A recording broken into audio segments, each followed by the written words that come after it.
오늘 보실 성경 말씀은 요한계시록 20장 7절로 15절까지 보시겠습니다. 천년이 참에 사탄이 그 옥에서 놓여 나와서 땅의 사방 백성 곡과 마곡을 미혹하고 모아 싸움을 붙이리니 그 수가 바다의 모래 같으리라. 그들이 지면에 널리 퍼져 성도들이 진과 사랑하시는 성을 두르며 하늘에서 불이 내려와 그들을 태워버리고. 12절입니다. 또 내가 보니 죽은 자들이 큰 자나 작은 자나 그 보좌 앞에 서 있는데 책들이 펴있고 또 다른 책이 펴졌으니 곧 생명책이라. 죽은 자들이 자기 행위를 따라 책들에 기록된 대로 심판을 받으니. 14절. 사망과 무도 불못에 던져지니 이것은 둘째 사망 곧 불못이라. 누구든지 생명책에 기록되지 못한 자는 불못에 던져지더라. 아멘. 요한계시록의 18장까지는 말세에 있을 여러 징조에 대한 대환란의 모습이 보이고 19장에서 예수님이 재림하시면서 저 그리스도와 거짓 선지자를 산채로 요한불못에 집어 던지신 장면이 연출되고 있습니다. 그리고 20장에 와서는 지옥을 아직 안 보낸 사탄을 무저갱에 잠그어 놓고 이 세상을 주님이 새롭게 하셔서 부활한 성도들과 함께 천년을 이 지상에서 살게 되는 소위 천년왕국을 지낸 후에 다시 이제 새하늘과 새 땅으로 입성하기 직전에 불신자들이 그제서 죽은 자도 산 자도 부활을 시켜서 마지막 심판을 하시고 우리는 상을 나누어 주십니다. 그러니까 같은 졸업식인데 상을 받고 졸업한다는 뜻이죠. 그래서 그때에 이 사탄과 불신자의 지옥을 이제 불신자들을 지옥을 보내는 이런 장면이 연출되는 것이 본문입니다. 그래서 완전히 이 세상에서 여러 형태의 죄악들이 완전히 소멸되어지고 이 지상마저 어떤 사람은 천국을 이룰 것이다 하지만은 제가 보기에는 이 지상마저 다 없애버리시고 새하늘과 새 땅의 나라로 들어가게 되는 것으로 이 본문을 이해하고 있습니다. 그래서 사탄과 불신자의 지옥이라는 주제로 말씀을 나누고자 합니다. 먼저 사탄의 최후를 생각합니다.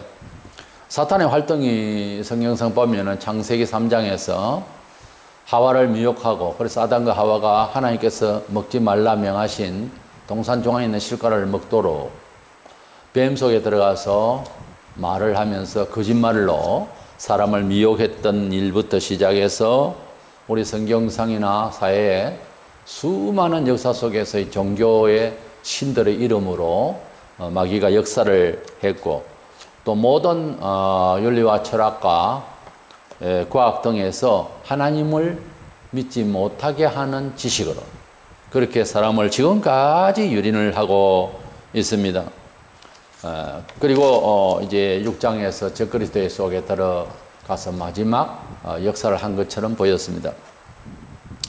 사탄은 말세가 되면은 주님 오시기 전에 때가 되어서 공중에서 진을 치고 있던 에베소 2장 2절에 말한 공중권세 잡은 자라고 하는 이 세속을 지배하고 그리고 사망으로 이끌던 이 사탄은 드디어 하나님의 나라와 성도를 지켜주는 천사장 미가엘과 그 사자들 그리고 이 용과 그 사자들이 영적이지만은 피조물의 세계입니다. 전투를 해서 이 사탄은 게임에 져서 하나님의 그 영광스러운 자리에서 공중으로 떨어졌다가 공중에서 땅으로 또 떨어지면서 저 그리스도의 마음속에 들어가서 이 세계를 사람 정신이 아닌 사람으로 만들어 놔놓고 이 세계를 잠깐 지배하게 되는 그런 악한 마귀입니다. 그것이 19장까지의 역사를 직전까지의 역사를 이제 보게 되는데 주님이 오시면서 마무리가 됐죠. 예수께서 재림을 하시면서 19장에 재림을 하시면서 이 마귀를 잡아서 모든 조작을 준비하고 있는 지옥 같은 그 무저갱 어두운 곳에 가두어서 천년 동안 꼼짝못하게 해버리시는 이런 장면을 우리가 19장에 이어서 20장 초반에 보았습니다. 그러다가 이제 천년왕국의 성도들의 세계를 마치고 난 뒤에 새하늘과 새 땅으로 다시 우리가 올라가면서 이 세상을 없이 한다고 그랬어요. 이 세상을 없이 하기 전에 무저갱에 잠궈놨던 이 사탄을 끄집어내어서 지금까지 살고 있던 아직 부활하지 않은 불신자의 마음속에 들어가게 해서 또 그 근성을 가둔다고 해서 반성이 되는 게 아니에요. 감옥에 가서 용케도 사람이 변하면 좋은데 감옥에 집어넣는다고 해서 사람이 변하는 것은 자동적으로 되는 것이 아니에요.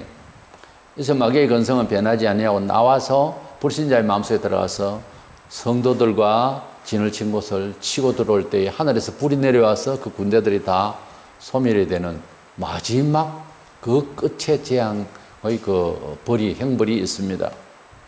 이래서 사탄은 이제 높고 높은 하나님의 보좌 주변에서 아주 잘 지내다가 교만하다가 공중에서 있다가 공중에서 미가엘과 전쟁에서 떨어져서 땅에 와서 땅에서 이제 어디로 가야 됩니까? 지옥을 가게 되는 이런 추락의 일면들을 봅니다. 전쟁을 치게 하는 마지막 그 전쟁 곡간마곡이라는 이름이 나오는데 이 곡간마곡은 이스라엘을 괴롭혔던 동북쪽 나라로서 하나님 백성을 괴롭히는 적대국으로 상징되고 있습니다. 마곡은 노아의 손자고 야베스의 아들 두발 왕 이런 내용 속에서 이 마곡이라는 이름은 나옵니다. 우리가 따지고 보면은 한 족속이 아담 후예들인데 영을 어떻게 받느냐에 따라서 하나님의 다 자녀들이 되어야 되는데 대적이 될 수가 있어요. 아무리 좋은 이름이라도 이름값을 못하고 그러면 대적이 되는 거죠. 그래서 원칙적으로 원수가 없는 거고 하나님의 다 작품이요 아담 후예인데 영을 잘못 받아가지고 사악하게 영에 말려서 이제 하나님 백성을 대적하는 자가 되어지는 이런 낭패를 당하는 겁니다. 본문 20장 9절에 그들이 지면에 널리 퍼져 성도들이 진과 사랑하시는 성을 두르매 하늘에서 불이 내려와서 그들을 태워버리고 그랬습니다. 이것이 진짜 역사 끝에 마지막 전쟁입니다. 이미 부활한 성도를 어떻게 죽일 수 있습니까? 안 되는 거죠. 우리 부활한 몸은 그렇게 물리적으로 타격을 받지 않습니다. 우리 몸이. 우리가 일상에서 예수 믿지 않는 사람도 그런 생각을 좀 하거든요. 우리가 천사 갖고 싶고 날아가고 싶고 영원히 살고 싶고 그 추억 같은 기억이 있습니다. 그것이 예상 밖의 일이 아니고 되어지는 일이거든요. 부활하게 되면은. 근데 우리를 전쟁을 치르려고 하다가 하늘에서 불이 내려와서 완전 소멸을 해버리고 마는 것입니다. 먼저 그 사탄의 전쟁을 보면은 사탄은 매일같이 패배하는 지는 전쟁만 했습니다. 12장에서 천사장 미가엘과 공중에서 패배해서 땅에 떨어졌습니다. 처음에 미가엘, 가브리엘, 천사대장 둘이 이름은 나오는데 성경에 천사장 미가엘과 싸우는 걸 보면 급이 천사대장이 아니었겠느냐 무슨 이름이 있었는데 그 이름은 뭐 룰세일이나 하는데 그런 말은 없어요. 성경에 원문에는 번역가가 그렇게 영어 번역에서 루시퍼라고 KJV 같은 데 있습니다만 하여튼 이름조차 없어져 버리는 그런 저주를 받아서 이가 그 영광스러운 자리에서 추락을 하고 또 공중에서 이 세속을 사망으로 이끄는 그런 신처럼 하다가 공중에서 미가엘에게 져서 땅에 내려와서 결국은 패배를 하게 되는 이런 상황입니다만 또 19장에서 재림하시는 예수님의 군대를 치려 하다가 패배를 하는데 19장 19절 20절에 보면 또 내가 봄에 그 짐승과 땅의 임금들과 그들의 군대들이 모여 그 말탄 자와 그의 군대와 더불어 전쟁을 일으키다가 짐승이 잡히고 짐승은 적그리스도를 말합니다. 그 앞에 표적을 행하던 거짓 선지자도 함께 잡혔으니 사탄이 힘을 주었던 적그리스도와 거짓 선지자 그 군대들이 예수 앞에 다 잡혔습니다. 그의 지시나 그의 능력은 같은 이야기죠. 사탄은 결국은 패배하는 전쟁만 계속 하고 공중의 전쟁에도 패배하고 그 전에 하나님께 패배하고 땅에 내려와서 사람들을 이용해서 하다가 또 패배하고 무능한 거죠. 예수 앞에는 죄악이 무능한 겁니다. 죄악과 싸울 때에 믿음으로 생각하고 바라보면 이미 이긴 자로서의 마음으로 도전할 수 있어요. 원래 사탄은 예수의 이름 앞에, 하나님의 이름 앞에 사실은 패배자입니다. 그러니까 두려워하지 말라고 성경에 말하고 있습니다. 그리고 천년왕국이 끝나고 난 뒤에 오늘 보게 되는 다시 부활하게 된 이 불신자들이 그 사탄의 영을 받아가지고 또 전쟁을 치르려다가 또 이렇게 패배를 합니다. 본문 8절에서 10절에 보면 나와서 땅의 사방 백성 곧 곡과 마곡을 미혹하고 그 수가 바다의 모래 같으리라. 그들이 지면에 널리 퍼져 성도들이 진과 사랑하시는 성을 두르며 하늘에서 불이 내려와서 그들을 태워버리고. 그래서 이렇게 사탄은 전쟁의 이력을 보면은 매번마다 이렇게 패배를 하는 것을 보면 우리가 무슨 생각을 해야 되겠습니까? 예수 이름으로, 하나님 이름으로 사탄의 영의 세계는 항상 패배한다. 윤리의식적으로 말하면 악한 것은 결코 승리할 수가 없다는 거죠. 믿음의 선행을, 믿음의 말씀에 참된 것이 승리한다, 그런 뜻이에요. 이것을 영적으로 그렇게 해석하고 보면 사탄을 두려워할 것이 아니고 패배자로 보는 것이죠. 우리가 군사의 대장은 아니지만 이미 적군 대장을 잡아놓고 묶어놓고 패배한, 그래서 완전히 기운도 다 빠져 있는 사람을 보는 병사와 같으면, 물론 병사하고 지금 붙으면 저겠죠. 그러나 우리 대장이 실끌어 가지고 있고 이미 패배한 자를 무릎 꿇게 했잖아요. 우리 영화 속에서는, 우리 현실적으로 역사 속에서 얼마나 그렇겠습니까? 병사지만은 적의 그 대장이 대단한 그러한 힘 있는 대장이 잡혔어. 패배했을 때는. 뭐 이쪽 작은 병사가 해코짓을 해도 엄청 못하죠. 그런 겁니다. 우리를 괴롭히려면 우리 쪽 대장이 가만히 있겠어요? 그래서 패배하고 묶여있는 사탄과 적장과 같은 그런 상대로 이해하고 사탄을 물리칠 수 있도록 믿음을 가져야 되는 거예요. 왜? 우리 대장 예수가 이기셨으니까요. 그래서 오늘부터 사탄에 대한 또는 사탄의 사상에 대해서는 넉넉하게 웃으면서, 하나님께서 세상의 지혜를 비웃는다 하셨는데 비웃으면서 이기시기를 원합니다. 그리고 이제 사탄은 지옥 불못으로 떨어져 가게 됩니다. 사실은 그가 있을 무대가 지옥이죠. 가장 나중에 사탄이 지옥으로 보내지는 것은 이제 이 세상의 일들을 다 마쳤기 때문에 이제서 지옥을 보내게 되는 겁니다. 그 전에 예수님이 재림하시면서 사탄을 죽이시는가 하지만은 불신자들이 부활을 하는 순서가 아니기 때문에 결국 어떤 일을 위해서 그렇게 잠궈 놨다가 무적행에서 끄집어내어서 활동 좀 하게 했다가 이제 완전히 지옥을 보내는 거죠. 본문 10절에 또 그들을 미혹하는 마귀가 불과 요한못에 던져지니 거기는 그 짐승과 거짓 선지자도 있어 세세토록 밤낮 괴로움을 받으리라 그랬습니다.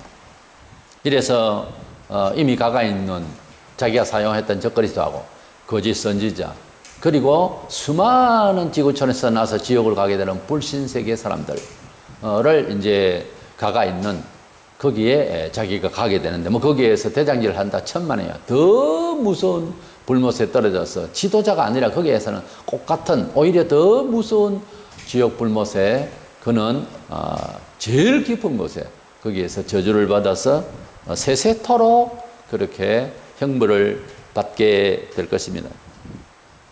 그 드라마틱한 내용을 가만히 보면 하나님께서 우리를 사랑하시고 예수님을 우리에게 주신 바, 믿는 자에게는 그 크신 사랑이 너무너무 크지만은 안 믿는 자, 그렇게 하나밖에 없는 자식까지 주었는데도 안 믿는 자를 형벌하시고, 또 하나님 백성을 괴롭힌 이 적그리스도 거짓 선지자, 그리고 이 세상을 악하게 악한 사상으로 악한 능력으로 유린하고 또 힘들게 했던 이 사탄을 저주하시는 지옥 형벌을 보면은 하나님은 굉장히 무서운 분입니다. 사실은 믿는 자에게는 그렇게 좋으신 하나님이지만은 하나님을 대적하는 자에게는 하나님께서 세상에 감옥이, 그런 감옥이 없는 지옥 불못이라는 감옥으로 집어넣어버립니다. 그러니까 하나님께서 공의로우시고 사랑이시고, 사랑하시면서 공의롭다는 것을 꼭 알고 신앙생활을 하는 자세가 필요합니다. 이제 오늘 두 번째로 좀 희귀하게 들리겠지만은 백보좌의 심판이라고 말을 해야 되는 책과 책들의 심판이 나옵니다. 이 심판은 어떤 의미적으로 예수 잘 믿으면 어떻게 되고 안 믿으면 이런 의미가 아니고 실질적으로 마지막 역사 끝의 심판, 이 지구촌에서 있을 심판입니다. 하늘나라에서는 심판도 없습니다. 지옥은 심판을 하는 곳이 아니라 심판받은 곳이고요. 그러니까 심판을 하는 현장은 지구거든요. 그래서 이 지구촌의 마지막 심판이 흰 보좌에 앉으신 이 심판이라고 해서 백보좌의 심판이라 그렇게 말합니다. 영광의 빛 가운데 흰 보좌에 앉으신 분이 어떤 사람은 예수라고 하는데, 왜냐하면 심판을 예수께 맡겼으니까. 그러나 여기에 흰 보좌에 앉으신 분은 하나님 아버지로 이해하는 것이 맞습니다. 이거는 결정적으로 마지막 심판인데, 본문 11절에 또 내가 크고 흰 보좌와 그 위에 앉으신 이를 보니 땅과 하늘이 그 앞에서 피하여 간데 없더라. 이게 무슨 말이에요?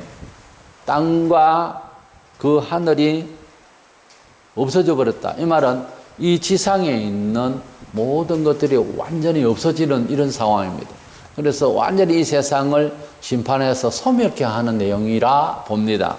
때문에 지구를 새롭게 해서 신천신지 같이 만들어서 여기서 천국을 누린다라고 하는 생각들은 이 본문 해석을 좀 더 명확하게 할 수가 없어요. 그래서 이 내용은 완전 소멸하고 저 세상을 가는 장면을 말한다 그거죠. 그때에 흰 보좌에 앉으신 분이 심판한다는 거죠. 4장 2절에 보면은 내가 또 곧 성령의 감동되었더니 보라 하늘에 보좌를 베풀었고 그 보좌 위에 앉으신 이가 있는데 하나님 아버지를 말해요. 요 본문을 11절 이해하려면 그래요. 계시록 21장 5절에 보면은 보좌에 앉으신 이가 이르시되 보라 내가 만물을 새롭게 하노라 하시고 또 이르시되 이 말은 신실하고 참되니 기록하라 하시고 등의 말씀을 보면은 여기에도 흰 보좌에 앉으셔서 역사 제일 끝에 마지막으로 천당과 지옥으로 완전히 이제 보내시는 장면에서 하늘과 땅이 없어지는 이 내용을 보면 성부 하나님의 흰 보좌의 좌소다 이렇게 보아집니다. 어쨌든 마지막 흰 보좌에 앉으신 분이 심판을 해서 백보좌의 심판이라 그렇게 말합니다. 여기에 보니까 땅이 완전히 없어지고 하늘도 없어지는 이 장면을 내가 매번 이야기하지만은 이 세상을 없이 하는 이야기지 하늘을 또 뭐 딴 데 하늘이 있습니까? 그러니까 이 세상의 마지막 심판에서 하늘과 땅이 없어지는 장면이니까 지구를 아무리 천년 동안 왕노를 하시고 우리가 부활했고 해도 우리야 뭐 어디 가나 주님이 함께 하시면 이제 부활했겠다. 그러니까 늘 평강 가운데서 거침없이 살 수 있지만은 우리 몸에 맞는 나라를 또 예비하셨다는 것은 사실이거든요. 여기에 책과 책들의 심판이 나옵니다. 심판하시려는 책이 있는 두 가지가 있어요. 하나는 책들이라고 하는 복수가 있고 또 책이라고 하는 단서가 나와요. 12절에 또 내가 보니 죽은 자들이 큰 자나 작은 자나 그 보좌 앞에 서 있는데 책들이 펴 있고 또 다른 책이 펴졌으니 곧 생명책이라. 죽은 자들이 자기 행위를 따라 책들에 기록된 대로 심판을 받으니. 그래서 죽은 자들이, 이 말은 불신자의 세계를 말합니다. 우리는 죽은 자가 이제 산자죠. 그 행위를 따라 책들에, 그래서 불신자를 말. 그래서 책들이라고 하는 복수가 왜 있을까? 원래 진리는 단순해요. 순종은 담백해야 됩니다. 단순해야 되고 행위가. 그래서 오늘날 신학을 뭐 신학 도서든 사람의 말이든 어떤 내용을 들을 때에 자세한 것과 말이 많은 것은 다릅니다.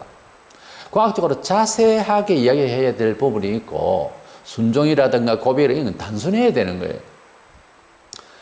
이 철학이 복잡하거든요. 복잡하게 관념을 돌려서 그러면 하나님이 없다. 뭐 이런 식으로 끌고 나가려고 하는 거예요.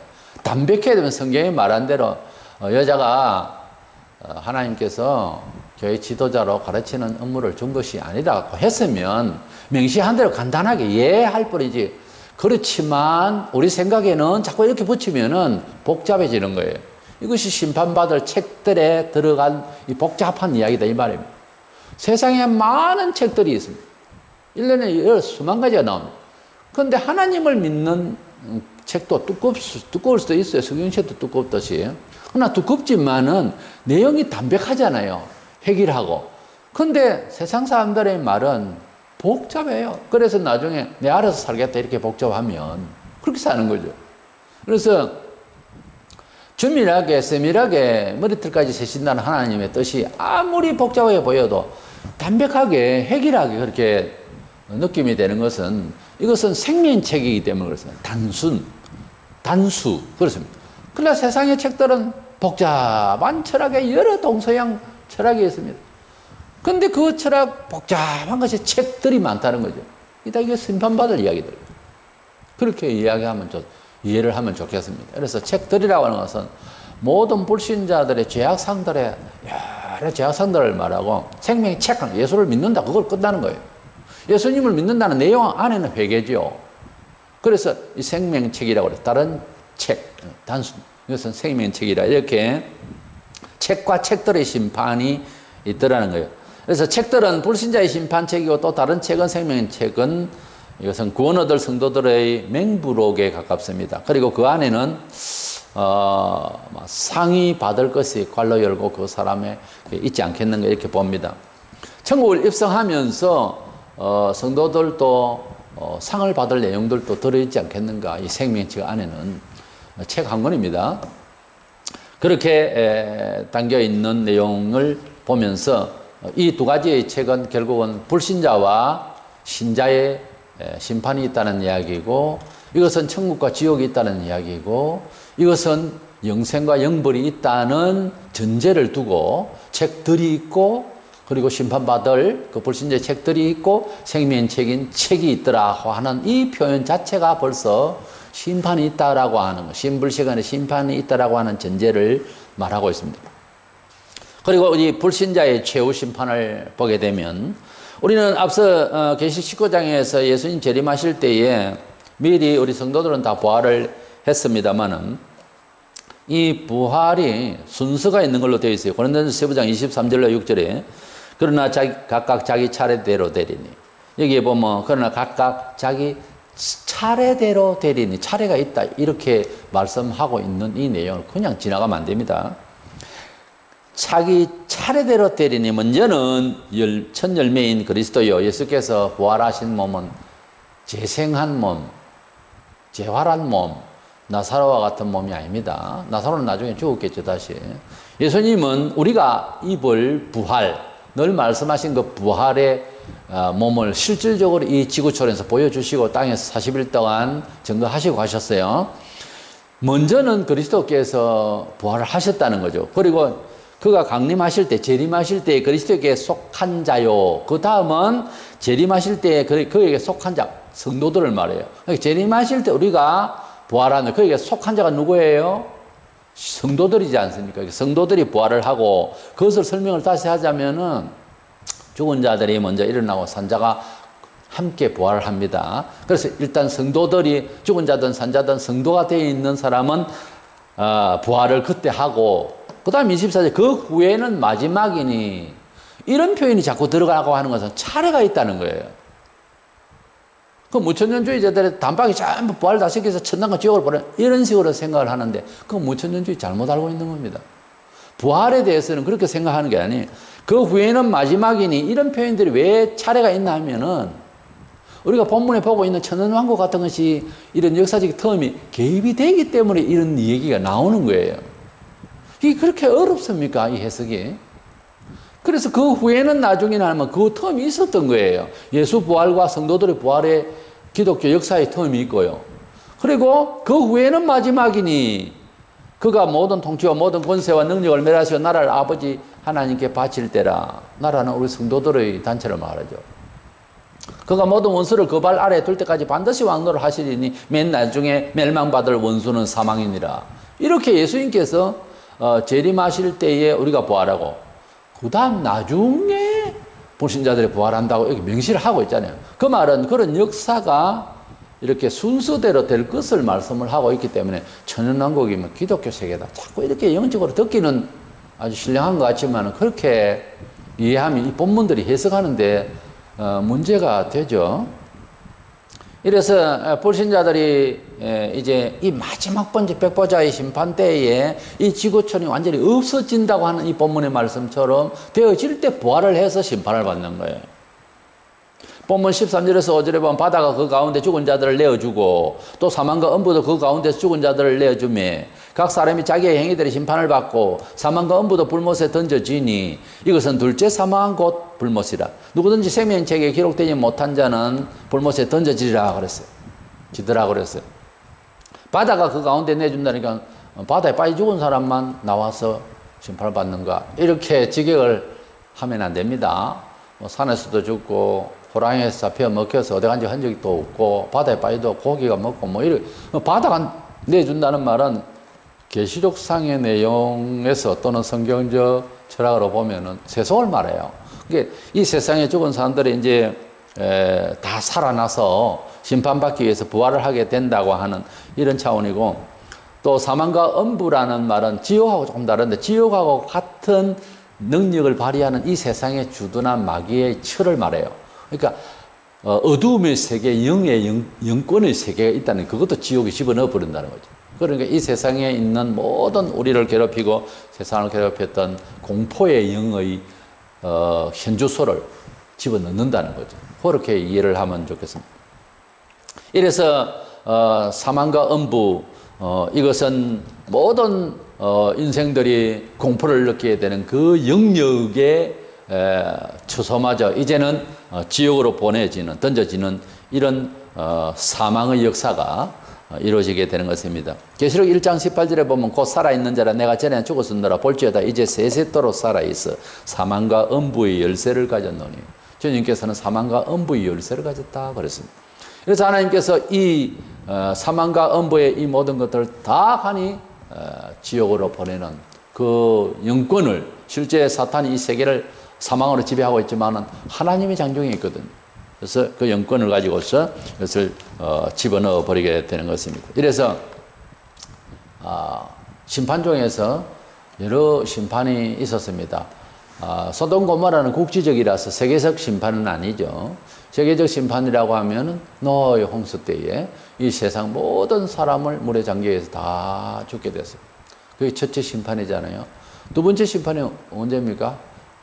3차 대전입니까? 앞으로 있을? 그것까지는 아니고요. 이 세상의 모든 것들을 이제 다 철폐시키시고, 그리고 우리 성도들이 천연왕국을 이루시는 그 때가 아마 이 세상의 마지막 심판이라고 봐야 되지 않느냐. 사람이 실행하고 있는 이 전쟁들은 세상적 심판이라고 하기에는 좀 그래요. 그리고 또 이제 심판이라면 백보자의 심판은 지옥 행부를 보내는 심판이죠. 이래서 우리는 주님께서 오셔서 즉 그리스도와 세상을 심판하시고 이 세상을 완전히 다 없이 하시고 이제 우리 성도들에게는 영원한 하나님의 나라, 그리고 약속하신 그 상급을 받아서 하나님 나라에 입성하게 될 것을 약속하셨습니다. 이 점을 알고 이 세상을 지금 살아가면서도 사탄의 영역이 우리를 괴롭힐 때 끝까지 인내하고 영적으로 전투해서 승리할 수 있는 믿음의 사람으로서 승리할 수 있는 저와 여러분 되시기를 원합니다.